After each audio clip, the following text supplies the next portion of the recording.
Good morning again. I want to welcome Lindsay. Hi, Lindsay. You guys know Lindsay pretty well, so we're going to turn it over to her. She's going to be able to have the Sunday school time to present her experiences that she had in the Dominican Republic this semester. And then one thing, though, near the end, at some point, she's going to open it up for some questions. And so when that happens, I'll bring the handheld mic around, and you can ask her any questions that you want. Sound good? Sounds good. All right, let's go ahead and pray for Lindsay as we get started. Father God, I just lift Lindsay up to you. Just thank you for who she is, for her missional spirit and her desire to go and serve others for as a way of life, as a lifestyle, Lord. And so we just continue to pray for her, and we thank you for her willingness to share the ways that you have been working in her life and the ways you've been working in other people's lives in the DR. So, Lord, we lift her to you. We just thank you. In Jesus' name, amen. Amen. Thank you. Hello. Can you hear me? Oh, okay, cool. So, as most of you know, I spent the last 7 months in the Dominican Republic at the Santiago base of Students International. It was a program called Global Bridge, which is kind of like a gap year, but I was also taking online classes, which was really great for me because I knew that I wanted to take some sort of classes because I wasn't sure what exactly I wanted to do after high school, but I also really wanted to travel and really wanted to do some sort of mission work. And so I found out about this on our youth mission trip to Barbacoa, actually, and it was an amazing year. So the setup of it was that I was living with other college students, and there was 7 of us, and we all lived at the base in Santiago. And then 4 days a week, we would go out to our occupational missionary sites, and we would serve in the communities. The community we were serving in was called Cienfuegos. It's a very poor little barrio or neighborhood, and it's right outside of one of the biggest cities in the Dominican Republic, Santiago. And we have a medical site, we have a appropriate technology where they make water filters, and there was a sports site, and a lot of my roommates and friends, we were all working at those different sites, and I was at social work with Amalfi, who is Dominican and doesn't speak any English. So that was definitely an experience, but it pushed me so much in my Spanish, and it was a really great experience. And so our everyday work would look like in the mornings, we would have a class for girls, young girls, like preteen age, when they need it. And it was such a good, it was such a cool thing to be able to provide a place for them to come and to have a safe place where they don't have to try to be cool, they don't have to try to be any older than they are, try to do anything more than they can. And it was just really fun to let them just be girls and to talk with them and to draw, paint. We cooked, we sewed, we did lots of just different skills that they could use in the home, and also just to help them to feel empowered and to make something that was of value and that was beautiful. And it was really cool to watch God work in that way. And then around noon, the girls would go to their houses or to wherever, and we would have lunch, which, Dominican Republic culture, man, that lunch was one of my favorite parts of the day sometimes, where we would have rice, beans, chicken, tostones, lots of very Dominican food, and then we would have time to just rest or take a nap or do whatever. I almost always took a nap. I kind of depended on those after a while, but that was really amazing. I love the emphasis that they put on resting and the relational focus that they have there, and I just loved that so much. So then after that, in the afternoons, we would have classes for women. So it would be moms, grandmas, whoever, basically 20 years and older. And we would do a little more advanced things, like we would paint canvases that they could put up in their kitchens or their living rooms in their tiny homes, and then we would have, at the beginning of all of our classes, we have prayer time, and we have a devotional. And I love Amalfi, but there would definitely be times, especially at the beginning, where she would kind of let me and my roommate, KD, who also worked with me, we would just sort of be opened up to lead. And she would say, go for it. And so I started leading Bible studies after my first month in that country, and all in Spanish. And that also really helped me to grow my confidence in speaking with them and speaking in Spanish and reading in Spanish. And that was awesome. I love how much I learned and how much I could then relate to people so much better when I could have normal conversations with them and talk to them about what they're going through and what we can pray for them for. So that was really beautiful too.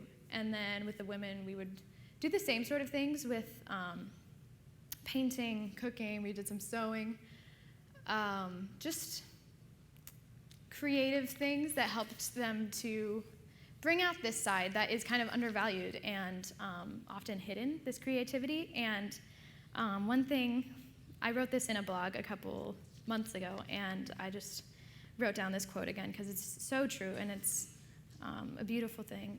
I said, it is an empowering thing to provide a place where women can learn how to create beautiful things and to watch them take pride in what they've done. It brings out this undervalued and hidden creativity that lies inside each of them. And I really grew to admire that significance of being able to make art and to beautify your own home and to make that space something that you want to be in and something that they want their families to be in. I love that is a need that we got to help fill in Cienfuegos. And it may not seem as practical or necessary as some other forms of service work, but it is a valid need of the human heart. And I loved seeing God work in those small but those powerful ways every day. So when we wouldn't have those normal classes, there would be days when it rained and no one goes out in the rain. Or the kids wouldn't show up, they had school or something, some excuse. And so we would just walk around the community. And one of the things that I loved about working in social work was the strong emphasis that we had on just the relationships. And the making art and the cooking and doing whatever was important, but really for me it was just a way to connect with them and a way to start conversations with them. And so we would walk through the communities and everyone knew Amalfi and everyone had at least one conversation with her, and everyone called her profe, which means teacher. And so it was really cool. She just had this respect and this dignity among the community that was really beautiful. And a lot of people looked up to her, and they would go to her with their problems or whatever. And so we would walk around. People would invite us in for coffee or whatever, pretty much every house. We would go in. If there was certain people that she wanted to pray for, she knew that they needed healing spiritually or physically, and we would go and pray for them, and we'd talk with them and play with their kids or drink coffee or eat bread. They have a weird thing with eating bread and hot chocolate in the morning, so that was really fun too. Very much enjoyed all the food. But let's see what else I had written down. So the social work part of it that was our work part of the week was really cool, and I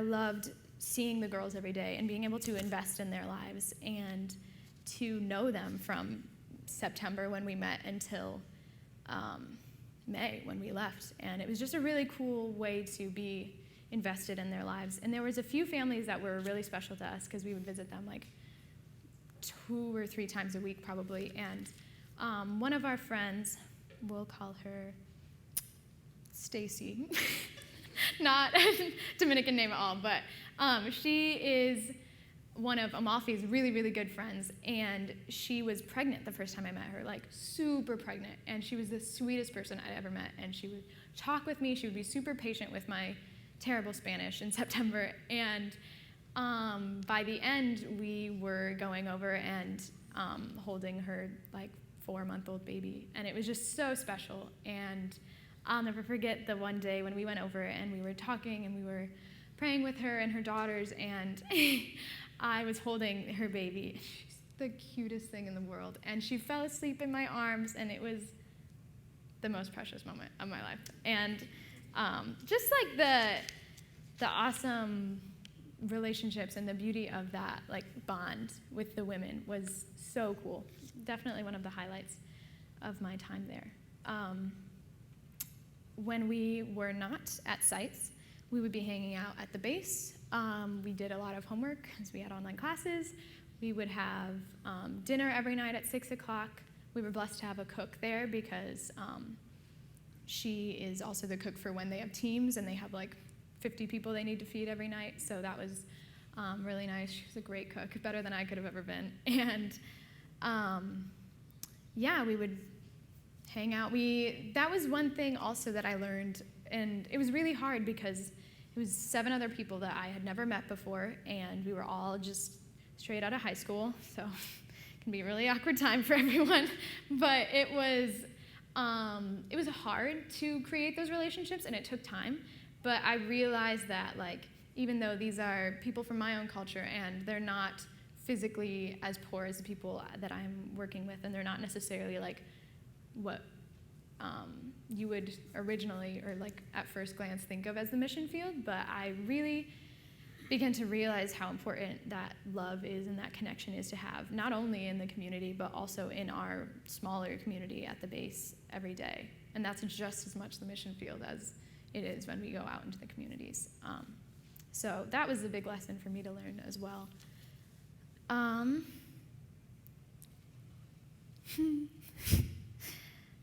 I totally wrote a bunch of notes, and I haven't really super followed them very well, but I'll just kind of, also on Sundays, we would go to a church that was called ICM. Those are the initials, and it's the Spanish name. But it is a church that really focuses on cross-cultural connections and being really intentional about, like, reconciliation between Dominicans and Haitians, which there's a big divide between, and also Dominicans and Americans and Haitians and Americans. And there was all 3 of those ethnicities represented at our church, and it was such a beautiful thing. And I just feel like my eyes were opened a lot and my worldview was expanded a lot, just spending time with those people and getting to know my church family. And it was amazing. And we would be singing and dancing and crying or laughing or screaming during the worship and during the sermon and stuff, and it was just a really, really great time and community to have there as well. One of the biggest things that I learned was probably, and I didn't really realize this until I came home to my home culture and my home, like my family and my friends that have been my friends since I was little. And that was such a great thing to come back to, and it was such a fulfilling and like renewing thing to remember where I came from and kind of be reminded of who I am and who God is no matter where I am. But I realized that my identity is first and foremost a citizen of heaven, and it's not first and foremost a citizen of the United States or of the Dominican Republic. And I love that because it gives you such a stronger connection to Christians and believers all across the globe, even more than you can relate to people across the country. And I just really felt so secure in that, and it's something that God has really been revealing to me.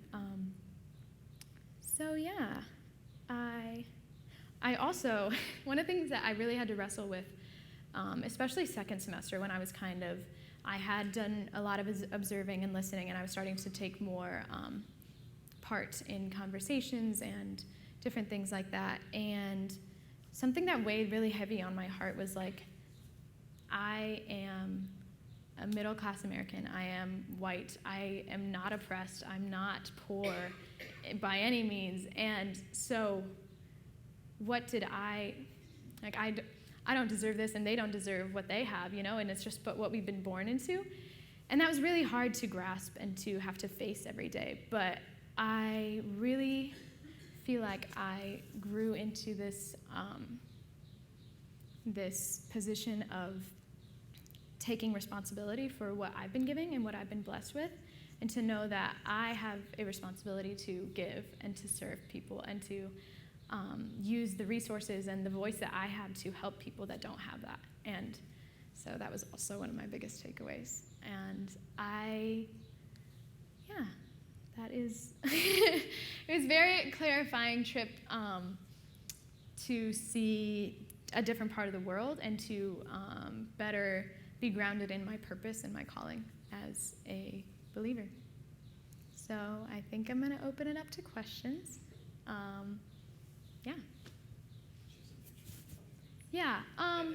Oh, okay. What? Just tell Brady to... Oh, okay. I have a slideshow that has a bunch of pictures on it. I can kind of go through and describe. Okay, cool. Oh. So the picture on the right is actually our view from the base every morning.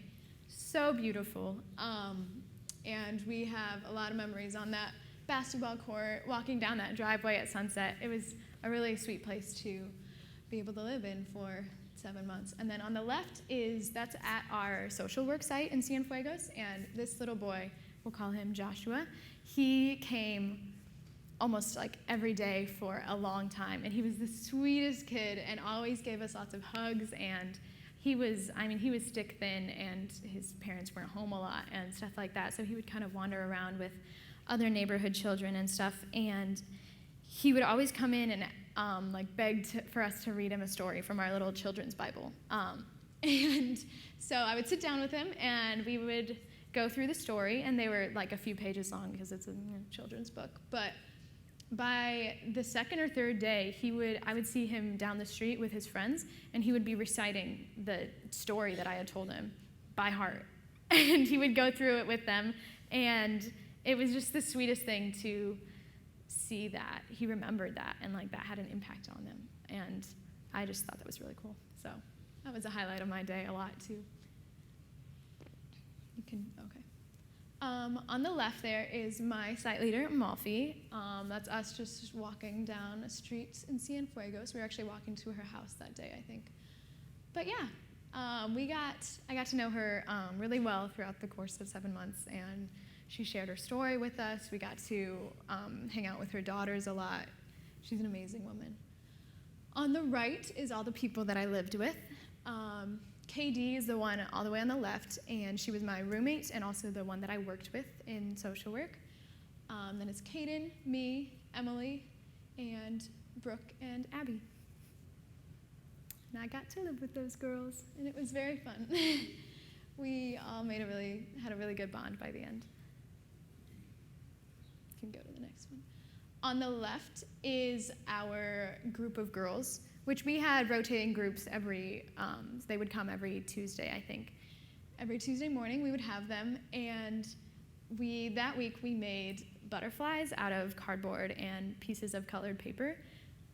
And yeah, they were so proud of it by the end, and they loved walking down the street and waving them around. It was just so cool to have them be able to enjoy what they're doing and talk and laugh with their friends, and then at the end take pride in something that they've made. On the right is a girl, we'll call her Angel, and she was the sassiest little girl, but she was our neighbor, and we started a thing on Tuesdays and Thursdays afternoon where we would invite all the girls from the community to come and play volleyball.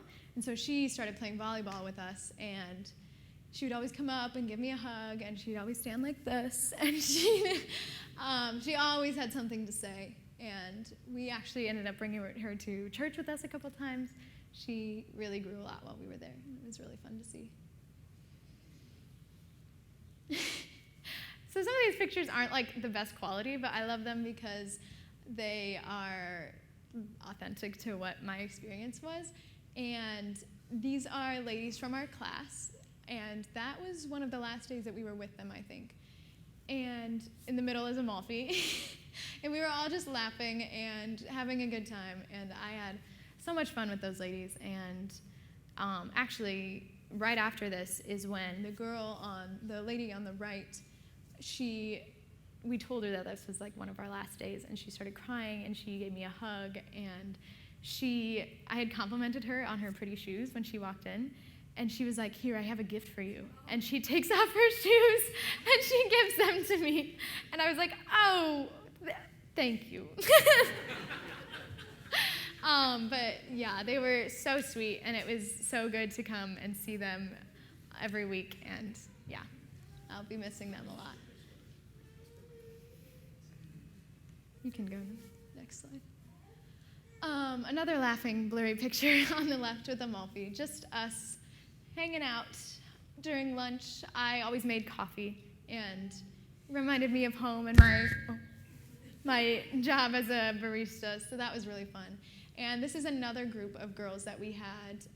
You can't see, I don't know if we even made a craft that day, but they love taking pictures, and they are all so sweet.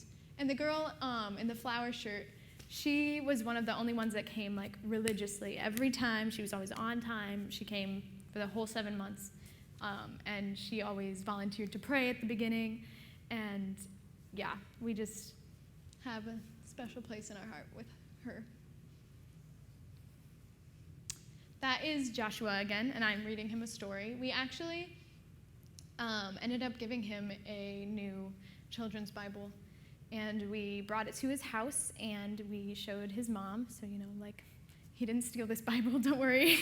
And we read him a story, and he was so excited. He can't read, but he would bring it to our site, and we would read it with him. He could look through the pictures and stuff. And that was a really, really cool thing that we got to do.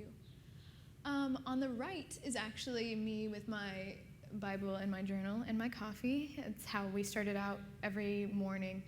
We had an hour of quiet time, and everyone just went to their separate spots on the base. And this was actually outside at a picnic table, and it was so beautiful in the mornings. We had like mango trees, avocado trees, like everything on the base. And so it was just really cool to be able to just be out in the morning in that nature and that beautiful atmosphere for my time with the Lord. On the left is when we went to a waterfall in Jarabacoa, which is where I will be living next year. We stayed there for 2 weeks, not at that exact place, but we stayed there in Jarabacoa, and then we got to hike one weekend, and it was beautiful. It's called Himanoa Waterfall, Los Saltos de Himanoa, and we just had a lot of fun, and I really fell in love with Jarabacoa when I was there again, and I'm really excited to go back. On the right is one weekend when we all decided to hike a mountain, and it was beautiful. It actually started raining when we were like halfway up, and then we got to the top, and there was no view because it was just a white cloud like surrounding us. But it was a really fun day. We all got really muddy and fell at least twice. So yeah, that was like fun things that we got to do on the weekends with our roommates or our other staff members and stuff.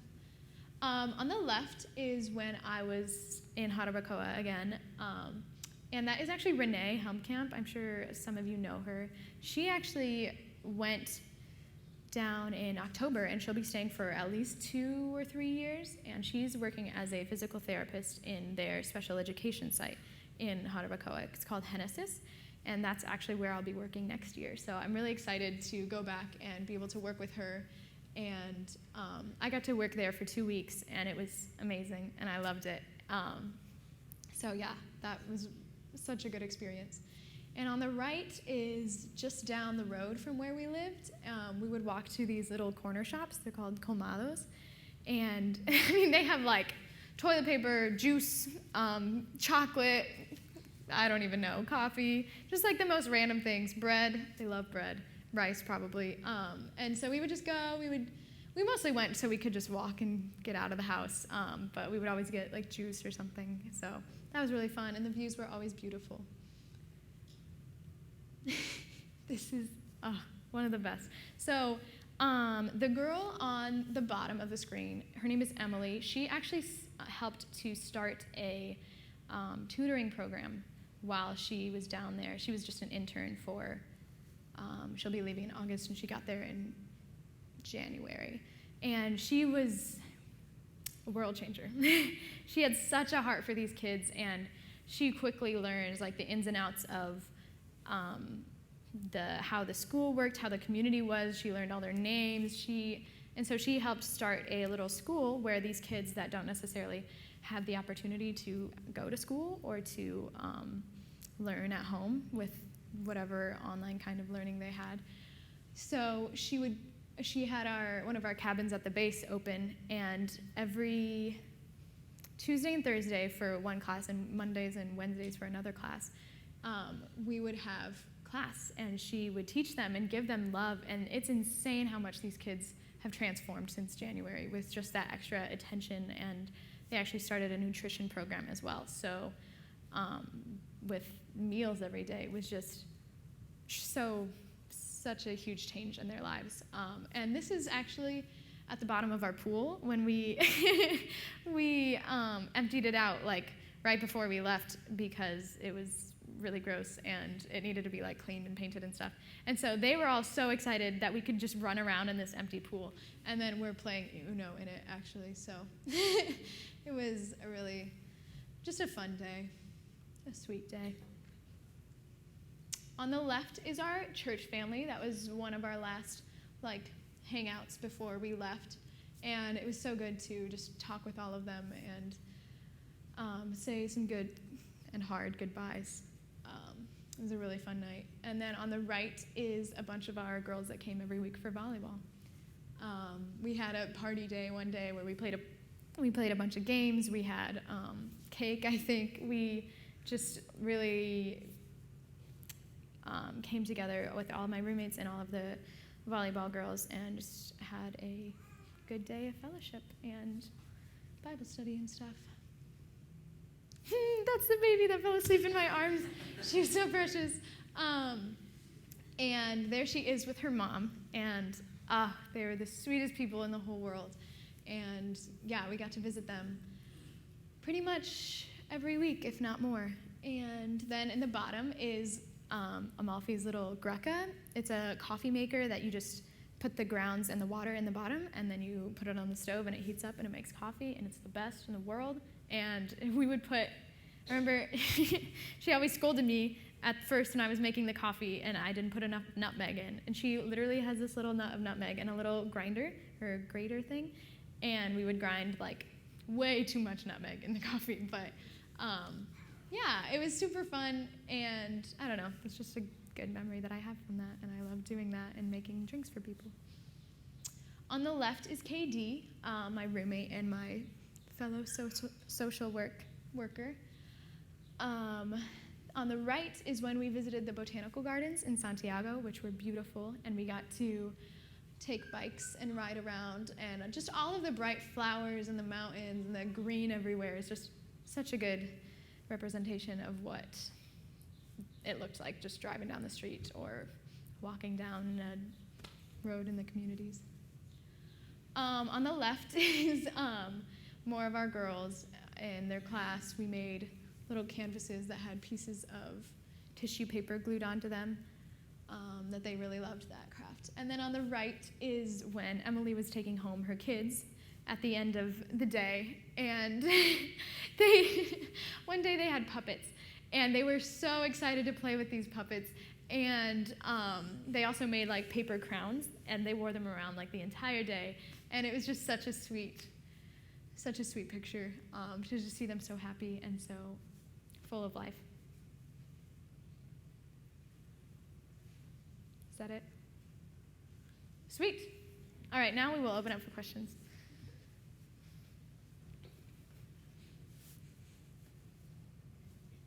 All right. Chris. Were you able to have any teams down there with you, or was it just you guys? In Santiago, we did not have any teams. I think their first teams are coming this summer in June or July. But in Jarabacoa, they started getting them again, week-long or 2-week-long teams in April or May, I think. So yeah, I'm really excited for next year to be able to work with more teams. So just so that everybody's aware, we do want to have you speak into the mic because we are recording this for other people to see. So we want to make sure that people on the computer can hear the question. I saw you and some other people wearing a mask. Was COVID a big deal, not a big deal? I heard that there was a curfew. Did it last forever? Is it still going on? So I would say it was a bigger deal than it was here in small township Shawana, but it was, I mean, we had to wear masks. We had to have a little smaller classes at social work to, we had like limits on how many people could be there and stuff like that. There were a lot of things that were kind of frustrating that we couldn't do or couldn't do in the same measure because of different regulations like that. And part of that was Students International's like code of conduct, and part of that was like laws that were put in place in the Dominican Republic. There was a curfew. At one point, it was literally like you had to be home by like 5.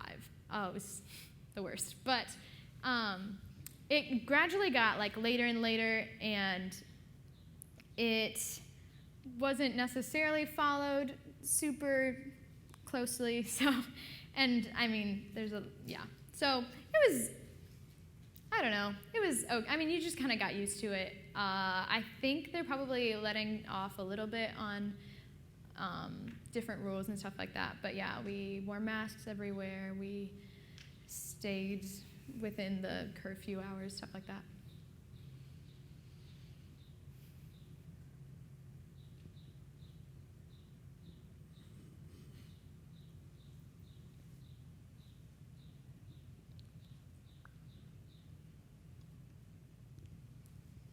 Boy.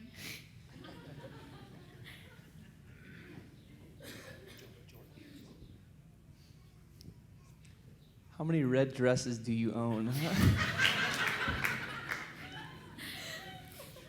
So, you might have seen me in a red dress multiple times in this slideshow, and I really did only have one, and I wore it way too much.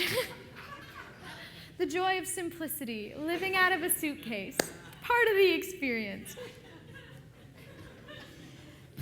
Oh my goodness. I'm wondering what maybe the most difficult thing, or maybe something that surprised you, that was there something that you experienced that you thought, I thought this would be difficult, but I didn't think this would be? Mm. And what was it like to come home again? Well, no. Well, I think I thought I would be in a place of just like spiritual highs and serving all the time and just being wiped out at the end of every day. And I was exhausted at the end of every day, but it wasn't necessarily like just serving so hard and like changing so many lives. I think the work that we did was a lot like sometimes harder to see on the surface, and it was deeper, and it was things. I mean, those things would still happen, but not necessarily to the like extent of what I thought like a mission trip would be like, And it's different because it's 8 months instead of a week, And I think that was hard at first, and I think I really had to learn that like God is so much more concerned with like what my heart looks like and what the love that I'm pouring out, and not the works that are coming from that or the rewards of that, He's not quite as worried about the stuff that I do for him as I was. And so I really had to lean into that love that isn't based on my works or me earning it. And then to come home, I think I had a whole different perspective on what mission work looked like and what a life of purpose looked like, and it doesn't have to be in a different country, and it helps. It's when it's a whole different place and whole different people, you have to live with more intention because you can't just go on cruise control and you're in this whole different culture and stuff. But being home and preparing myself for that was coming home was so good. And I got to be with my family again, and I love them, and I got to be with my friends that knew me and understood me, and I love Dominican culture, but also this is there's nothing like home. So I loved being home, and I love being home, and I'm excited to go back, but I am not necessarily wishing this time away either.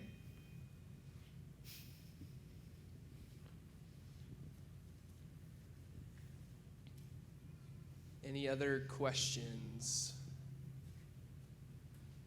So Lindsay, I've got 2 questions for you. I think this will kind of round out our time together. So the first question is, what was the biggest cultural hurdle that you had to jump over to build those relationships? And then the second thing is not necessarily a question, but just leave us with a challenge from your experience. What is something that you would challenge us to do as we live our lives here in northern Indiana? Shoot, what was the first question again? Cultural hurdle. I think I was surprised, honestly, at how well I fit in with a lot of different things in the Dominican culture. Like, they love to have fun. They love to talk forever. And let me tell you, I'm into that. But so 30 more minutes. No, I'm just kidding. But they love to have fun, and they love to, I don't know. So I loved that part of it. I think one thing that I really had to lean into was their focus on resting, and like I learned a lot about culture, especially in my classes, and then also living it out, and how different the Latin American culture is versus like the Anglo or American culture, and how it's being overdoing. And so there was a lot of times when I was like, I feel like I need to like work. I need to like go out. We should go out and pray for people. We should go out and do this and this and this. And those things aren't bad. But a lot of times Amalfi, we would be walking somewhere and I'd be like, hey, should we go here?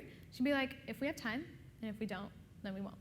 And just the practice of like knowing that God is working, and knowing that like I am loved unconditionally, even when I'm not doing something for him, or even when I'm not actively like, he's always working, and he's using whatever we do for his glory. And I don't know, I really had to like look at my heart and look at why I wanted to overwork myself, or why I wanted to keep pushing us or keep pushing myself to do more, and like what is my posture in that, and the why behind it, instead of just the what.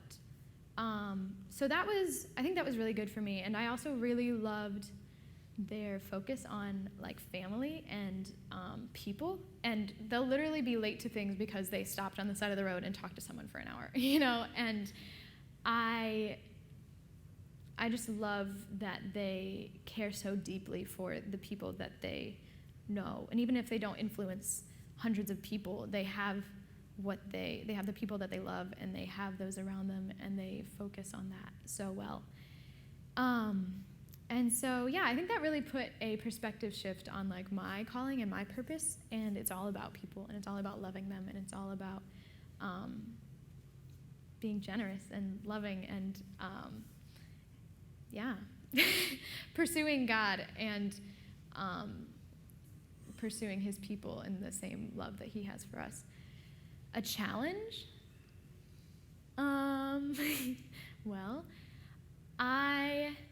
This actually comes from, I think it was a podcast that I was listening to, but it asked the question, when is the last time you've sat down and talked or had coffee or whatever with someone who didn't look like you, and someone who wasn't a believer? And I think that's a really good challenge, to get out of just the people that we know and love already, and to go reach out to people that don't have our skin color or native language or something like that, and learn from them, and even someone who isn't a believer. And I just thought that was a really good challenge. Helped me to expand my heart.